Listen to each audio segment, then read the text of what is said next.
इस बात में कंफ्यूज मत होना कि प्रेजेंट इंडेफिनिट टेंस अलग होता है और सिंपल प्रेजेंट टेंस अलग होता है। कोई तुमसे कहे सिंपल प्रेजेंट टेंस सुनाओ या प्रेजेंट इंडेफिनिट टेंस सुनाओ, तो ये जान लीजिए कि एक ही व्यक्ति के दो नाम, ठीक है। जैसे किसी का नाम घर का अलग होता है और स्कूल का अलग, लेकिन व्यक्ति क्या होता है, वो पर्सन तो एक ही होता है ना। इसी तरह से इसके दो नाम हैं और ये दोनों एक ही चीज है। तो simple present tense, present indefinite tense. इसकी पहचान सबसे पहले यहाँ पर आई है, इसकी पहचान। इसकी पहचान इनकी आइडेंटिफिकेशन कैसे करते हैं, कैसे पता चलेगा कि ये सिंपल प्रेजेंट टेंस है या नहीं, ठीक है। ता है, ती है, ते है या तो है आदि। जैसे यहाँ पे एक सेंटेंस लिख रही हूँ, ध्यान देना। राम खाता है, ठीक है। वे आते हैं, हम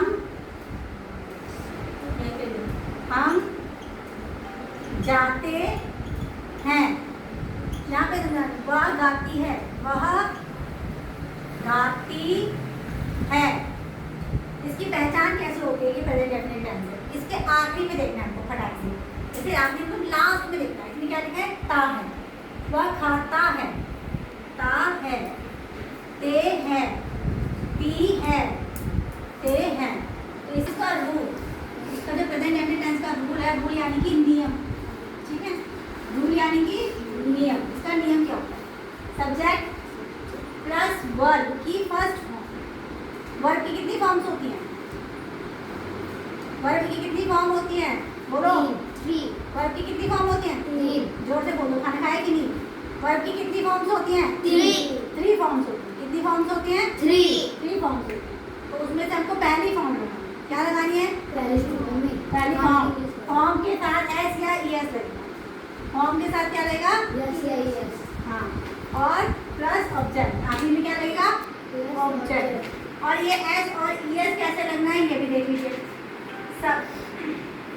सब्जेक्ट नाउन या सिंगुलर नाउन, यानी कि एक वचन के साथ हम वर्ब की फर्स्ट फॉर्म के साथ एस या ईएस लगाएंगे। सबके साथ वर्ब की फर्स्ट फॉर्म सबके साथ एस या ईएस नहीं लगेगा, सिर्फ सिंगुलर नाउन के साथ। इसके साथ लगेगा सिंगुलर नाउन के साथ, ठीक है। सिर्फ सिंगुलर नाउन के साथ क्या लगेगा, सिंगुलर नाउन यानी कि एक वचन। एक वचन बहुवचन पता है ना, क्लियर है। एक वचन बहुवचन क्लियर है ना, उसी के साथ एस या ईएस लगेगा। जैसे ये लिखा है, राम खाता है। राम क्या है, खाता है, यानी राम खाने का काम करता है, खाता है। और एक चीज, ये इस वाक्य में अंत नहीं होता, मतलब इसमें काम चल रहा होता है, खत्म नहीं होता।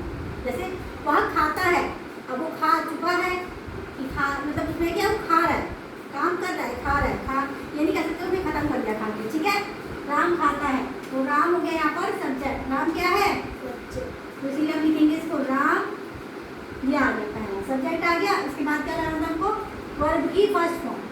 तो वर्ब क्या होता है, जो काम करता है उसी को वर्ब बोलते हैं, ठीक है।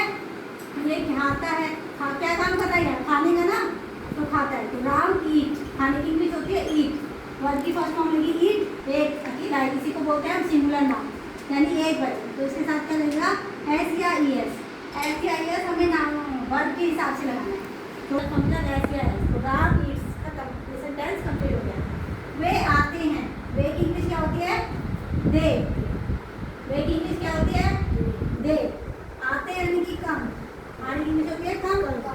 यहाँ से कम ही होगा, यहाँ पर एस या ईएस नहीं लगेगा। क्यों नहीं लगेगा, क्योंकि वे बहुत सारे, ठीक है।